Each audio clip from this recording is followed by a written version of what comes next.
میں بہت پریشان ہو رہی تھی کیونکہ مجھ سے چھوٹی سے چھوٹی تکلیف بھی برداشت نہیں ہوتی تھی، اور بیمار ہو کر سونا تو مجھے کبھی پسند نہیں رہا تھا۔ ماں نے میری بات سن کر لاپرواہی سے کہا کہ یہ صرف غدود ہوتی ہے جو کبھی کبھی ہمارے جسم میں بن جاتی ہے۔ غدود ایک گلٹی نما غبار ہوتا ہے جو مختلف اقسام کا ہوتا ہے۔ کچھ غدود بے ضرر ہوتی ہیں اور کچھ غدود درد بھی کرتی ہیں۔ میری پریشانی پر میری ماں بولی کہ فکر نہ کرو، میں تمہیں ایک وظیفہ بتاتی ہوں جس سے یہ غدود ختم ہو جائے گی۔ یہ کوئی ایسی بیماری نہیں ہے کہ اس پر اتنا پریشان ہوا جائے، چھوٹی موٹی دوا سے ہی آرام آ جاتا ہے۔ میں یہ سن کر مطمئن ہو گئی اور ماں کا بتایا ہوا وظیفہ روزانہ کرنے لگی۔ انسانی فطرت ہے کہ دماغ میں اگر ایک بات بٹھا لی جائے تو محسوس بھی ویسا ہی ہوتا ہے، اس لیے مجھے بھی یہی لگنے لگا کہ مجھے غدود نکلی ہے جو وظیفے سے ٹھیک ہو جائے گی۔ میں نے دوبارہ اس غبار کو اور اس میں ہوتے ہلکے درد کو غدود سمجھ کر اہمیت نہیں دی، معمول کے مطابق وقت گزارتی میں روزمرہ کام کرتی رہی اور اسی میں 6 ماہ گزر گئے۔ اس دوران اس وظیفے کی مجھے عادت سی ہو گئی تھی، مگر میری چھاتی کا غبار ختم نہیں ہوا اور ایک روز میرے دائیں کندھے میں شدید تکلیف ہونے لگی۔ ہلکا درد تو پچھلے کئی ماہ سے برداشت کر رہی تھی، مگر وہ درد اتنا شدید تھا کہ برداشت نہیں کر پائی اور رو رو کر پورا گھر سر پر اٹھا لیا۔ گھر والے میری حالت سے پریشان ہو گئے۔ مجھے ہسپتال لے جایا گیا اور جب ٹیسٹ ہوئے تو میرے پورے گھرانے کے ہوش اڑ گئے، کیونکہ ڈاکٹر نے بتایا تھا کہ مجھے بریسٹ کینسر ہے اور کینسر بھی 4تھی سٹیج کا تھا۔ میری ماں بری طرح رونے لگی۔ ڈاکٹر نے پیشہ ور انداز میں تسلی دی اور کچھ دوائیاں لکھ دیں۔ میرے ماں باپ کی پریشانی پر ڈاکٹر نے کہہ دیا کہ فکر نہ کریں، اب ترقی کا ایسا دور ہے کہ ہر مرض کا علاج ممکن ہے۔ کینسر بھی اب موذی مرض نہیں رہا اور علاج سے مریضہ ٹھیک ہو جائے گی۔ میرے گھرانے کو ڈاکٹر کی بات سے امید ملی تھی۔ دوائیاں لے کر مجھے گھر لے گئے اور مکمل آرام کے ساتھ میرا بہت خیال رکھا جانے لگا۔ باقی سب کے ساتھ مجھے بھی یہی امید تھی کہ میں علاج سے جلد ٹھیک ہو جاؤں گی، مگر یہ میری غلط فہمی ثابت ہوئی تھی، اور جوں جوں وقت گزرتا گیا دوائیاں بے اثر ہونے لگی اور میرا مرض بڑھتا چلا گیا۔ یہ کیسز کچھ عرصے سے عورتوں میں بہت عام ہو رہا تھا اور اس کے بارے میں آگاہی دینے کے لیے گلابی ربن کے نام سے بہت پمفلٹ بھی بانٹے جا رہے ہیں، مگر اکثر لوگ ان باتوں کو اہمیت نہیں دیتے اور لاپرواہی برت جاتے ہیں۔ میرا بھی وہی حال تھا، حالانکہ میں جن تعلیمی اداروں میں جاتی رہی تھی وہاں بھی اس کے بارے میں تھوڑا بہت بتایا گیا تھا، مگر میں نے توجہ نہیں دی اور اس کینسر کی علامات کو کبھی غور سے نہیں سنا تھا۔ اور جب میرے اپنے وجود پر وہی علامات ظاہر ہونے لگی تو مجھے خبر ہی نہیں تھی کہ یہ کیا ہے۔ میں نے کتنے ماہ تو اس درد کو معمولی جان کر گھر والوں کو ہی نہیں بتایا، کیونکہ میرے لیے یہ بات بتانا شرمندگی کی علامت تھی، اور جب میں نے اتنی دیر سے سمجھ کر ماں کو بتایا تو انہوں نے بھی اسے معمولی غدود سمجھ کر وظیفہ بتا دیا، مگر علاج نہیں کروایا۔ حالانکہ ایسا نہیں تھا کہ میری ماں ایک لاپرواہ عورت تھی، میری ماں کو مجھ سے بہت زیادہ محبت تھی اور وہ میری ہر چھوٹی سے چھوٹی تکلیف کو بھی بہت اہمیت دیتی تھی، مگر میری چھاتی کے اس بار کو میری ماں نے اپنی کم علمی کی وجہ سے اہمیت نہیں دی تھی۔ میرا علاج بے اثر رہا اور گھر والے ڈاکٹر کی دی وہی ادویات کا مسلسل مجھے استعمال کرواتے رہے۔ میرا درد بڑھتا جا رہا تھا اور وجود شدید تھکن کا شکار رہنے لگا تھا۔ میری مسلسل گرتی صحت کو دیکھ کر میرے والدین 4 ماہ بعد پھر سے کسی اچھے ڈاکٹر کے پاس مجھے لے گئے۔ اس ڈاکٹر نے ساری حالت لینے کے بعد افسوس کا اظہار کیا کہ آخر وہ کون سا ڈاکٹر تھا جس نے صرف دوا دے کر ٹرخا دیا، جبکہ کینسر اس چھاتی کو پوری طرح لپیٹ میں لے چکا تھا۔ ڈاکٹر نے کہا کہ اس کینسر کو روکنے کے لیے ضروری تھا کہ فوری جسم کا وہ حصہ کاٹ کر الگ کر دیا جاتا۔ میرے والدین پہلے ہی پانی کی طرح پیسہ بہا چکے تھے، یہ سن کر گھبرا گئے اور ڈاکٹر سے پوچھنے لگے کہ اگر کوئی اور علاج یا کوئی اور راستہ ہے تو بتائیں۔ تب ڈاکٹر نے افسوس سے بتایا کہ علاج تو اب ممکن ہی رہا، البتہ جسم کا وہ حصہ جہاں کینسر پھیلا ہوا ہے کاٹ دینے سے کینسر کو تیزی سے بڑھنے سے روکا جا سکتا ہے۔ ڈاکٹر سے میری حالت کی پوری تفصیل لے کر یہی علاج طے پایا تھا کہ میری دائیں چھاتی کو کاٹ دیا جاتا تاکہ جو کینسر تیزی سے میرے وجود کو اپنی لپیٹ میں لے رہا ہے، مجھے موت کے منہ میں لے جا رہا ہے، اسے وقتی طور پر روکا جا سکے۔ میں نے یہ سنا تو بہت روئی۔ تکلیف اور اس مرض سے زیادہ رونا مجھے اس علاج پر آ رہا تھا۔ ہر انسان اپنے آپ کو مرتے دم تک بے عیب رکھنا چاہتا ہے، عیب اللہ کی جانب سے ہو تب بھی دنیا جینے نہیں دیتی، اور یہ عیب مجھے خود اپنے وجود پر لگانا پڑ رہا تھا، صرف اس لیے تاکہ کینسر کے بڑھنے کی رفتار کم کی جائے۔ جس سٹیج پر میں آ چکی تھی اس میں موت یقینی تھی۔ میں نے اپنی ماں سے کہا کہ اس علاج سے بہتر ہے میں کینسر سے مر جاؤں، مگر میں اپنے آپ کو اس علاج کے لیے تیار نہیں کر پا رہی۔ میری ماں رونے لگی اور بولی کہ اپنا نہیں تو ہمارا ہی سوچ لو۔ ہمارے لیے تمہاری زندگی کا ایک ایک لمحہ قیمتی ہے، ہمارا بس چلے تو اپنی زندگی تمہیں لگا دے۔ میری ماں رو رہی تھی، بار بار پچھتا رہی تھی کہ کاش میں نے انہیں پہلے ہی اپنی حالت کی خبر دے دی ہوتی، اور جب بتایا تو کاش وہ تب مجھے ڈاکٹر کے پاس لے جاتی، پھر بے شک یہی علاج کیا جاتا، مگر تب کینسر سے نجات تو حاصل کی جا سکتی تھی۔ ہماری زندگی میں بس وہی پچھتاوا باقی رہ گیا تھا کہ کاش اس بیماری کو ہم نے پہلے پہچان لیا ہوتا تو یہ وقت نہ آتا، مگر اب کوئی راستہ نہیں بچا تھا۔ جس شرم کی وجہ سے میں نے گھر والوں کو اپنی حالت نہیں بتائی تھی، آج وہ شرم بھی بالائے طاق رکھنا پڑی تھی، اور ڈاکٹر نے میرے والدین کی اجازت سے میرے جسم کا وہ کینسر زدہ حصہ کاٹ دیا۔ میں اس روز بہت شدت سے روئی تھی۔ ابھی میں زندہ تھی اور اپنی زندگی میں ہی مجھے اپنے جسم پر عیب لگانا پڑ گیا تھا۔ میں سارا دن روتی رہتی تھی، میرا صبر ختم ہوتا جا رہا تھا۔ گھر والوں کی تسلیاں اور دلاسے مجھے مطمئن نہیں کرتے تھے۔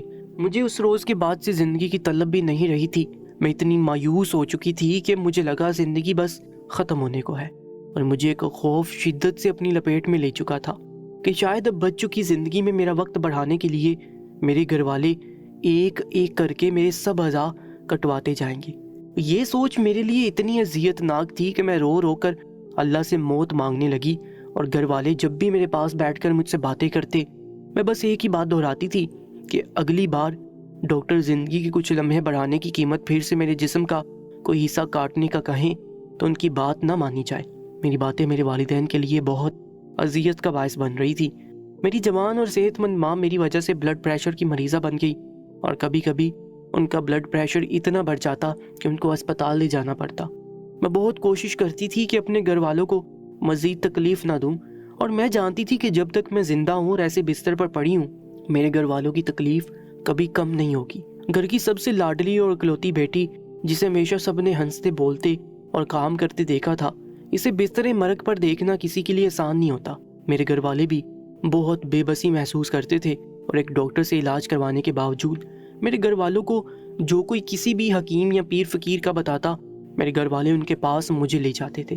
میری بیماری نے سب کا دماغ اتنا مفلوج کیا تھا کہ دوا کے ساتھ ساتھ وظائف اور دیسی علاج بھی جاری رکھا ہوا تھا، مگر میں نے اور میرے گھر والوں نے بہت دیر کر دی تھی۔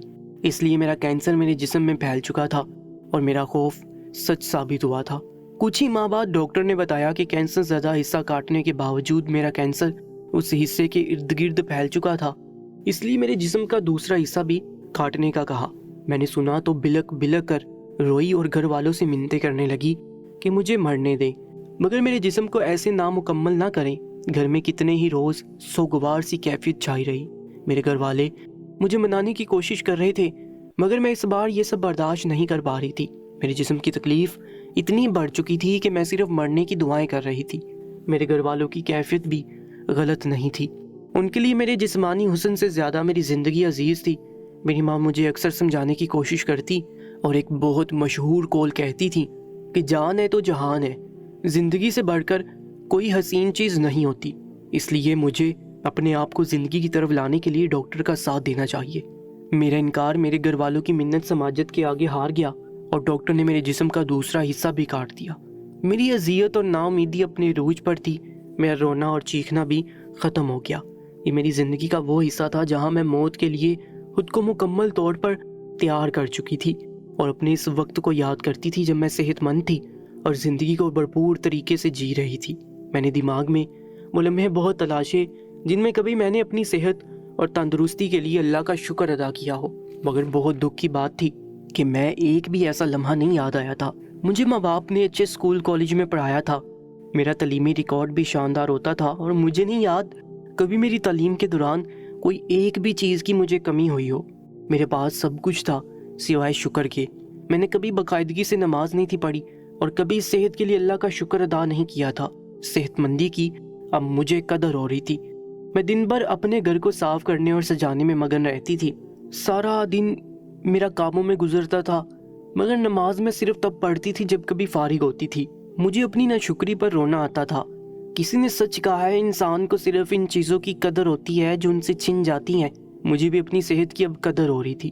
جب مجھے بیماری نے آن لیا تھا، مجھے یاد تھا جب ہمارے گھر میں گلابی ربن کے لیے ایک باقاعدہ ٹیم آئی تھی جو لڑکیوں کو بریسٹ کینسر اور اس کے نقصانات کا بتانے آئی تھی۔ میں نے سنا تھا وہ اس کینسر کے ہونے کی وجوہات تک بتا کر گئی تھی اور کچھ وقت تک تو ان علامات والی لڑکیوں کا مفت معائنہ بھی کیا گیا تھا، مگر میں تب ایک لاپرواہ لڑکی ہوتی تھی، اس لیے اپنی دوستوں کے ہمراہ اس ٹیم کے ساتھ آئی۔ ڈاکٹر کا لیکچر چھوڑ کر میں کینٹین میں جا کر پارٹی کرتی رہی تھی۔ نہ جانے کیوں مجھے یہ گمان تھا کہ مجھے یہ بیماری نہیں ہے اور کبھی ہو بھی نہیں سکتی۔ اب وہ وقت سوچ سوچ کر مجھے رونا آ رہا تھا کہ کاش میں تب لاپرواہی برتنے کی بجائے غور سے سب سن لیتی، تو جب پہلی بار اس کینسر کی علامات میرے جسم پر واضح ہوئی تھی، یقیناً میں تبھی سمجھ کر ڈاکٹر کے پاس چلی جاتی۔ اگر تب میرے کینسر زدہ حصے کو کاٹ بھی دیا جاتا تو کم سے کم اس عیب کے بدلے میں اس جان لیوا بیماری سے نجات پا لیتی، مگر میری لاپرواہی نے مجھے یہ دن دکھایا تھا۔ اپنی دوستوں کو ہمیشہ زندگی کے مزے لوٹنے کی ترغیب دینے والی اب دوستیں ملنے آتی تو رو رو کر انہیں اس موذی مرض کے بارے میں بتاتی تھی اور ان سے درخواست کرتی تھی کہ اگر کبھی اپنے وجود میں کوئی معمولی سا بھی درد یا کوئی غیر معمولی پن محسوس کریں تو شرمانے کی بجائے گھر والوں کو بتائیں اور گھر والوں کو تاکید کریں کہ ایک بار احتیاطاً معائنہ کروایا جائے۔ میری دوستیں میری بیماری اور میری حالت سے خوفزدہ ہو گئی تھی۔ ان کو ایک موقع ملا تھا کہ وہ آئندہ کے لیے کبھی اپنے ساتھ لاپرواہی نہ کریں، مگر میں وہ بد نصیب لڑکی تھی جو ایسے ہر موقع کو گنوا چکی تھی، اور اب بیماری جان لینے کو تھی تو مجھے اللہ بھی یاد آ رہا تھا اور پچھتاوا بھی ہو رہا تھا۔ میں نے اپنے جسم کو زندگی سے دور ہوتا محسوس کیا تھا، اور اذیت کی بات یہ تھی کہ مجھے موت بھی ایک دم سے نہیں آئی تھی، بلکہ زندگی ختم ہونے اور موت کی طرف بڑھنے کا ایک ایک لمحہ میں نے خود پر جھیلا اور محسوس کیا تھا۔ کبھی میں موت مانگتی اور کبھی مرنے کے بعد ہونے والے انجام کے خوف سے رو پڑتی تھی۔ میری زندگی عجیب بے ڈھنگی سی ہو رہی تھی اور میرا وقت ایسے ٹھہر ٹھہر کر گزر رہا تھا جیسے کئی سال کا ایک دن ہو۔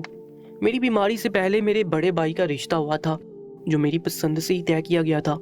بڑے بھائی کی شادی جلد تیار تھی، مگر اب میری بیماری کی وجہ سے نہ صرف پیسے کی تنگی ہونے لگی بلکہ میری بیماری کی وجہ سے بھی شادی روک دی گئی۔ مجھے جب محسوس ہوا کہ میرے لیے مزید یہ بیزار اور تکلیف دہ وقت گزارنا مشکل ہو رہا ہے تو میں نے اچانک گھر والوں سے فرمائش کی کہ بڑے بھائی کی شادی کی جائے۔ گھر والے میری فرمائش سے پریشان ہو گئے۔ میرے بھائی نے ہچکچا کر مجھے میری حالت کے بارے میں بتانا چاہا، مگر میں بضد رہی اور گھر والوں سے کہا کہ شادی کی رونقوں میں میرا دل بہل جائے گا، اب تو میرے لیے وقت گزارنا محال ہو گیا ہے۔ میرا دباؤ گھر والوں پر دن بہ دن بڑھتا جا رہا تھا۔ تھک کر میرے والدین نے میری خوشی کی خاطر میرے بڑے بھائی کی شادی طے کر دی۔ میری بیچاری ماں شادی کی تیاریوں میں میرے بھائی یا بھابھی کی خریداری کرنے کی بجائے میرے لیے جلملاتے لباس بنانے لگی اور مجھے دکھا دکھا کر خوش ہونے لگی۔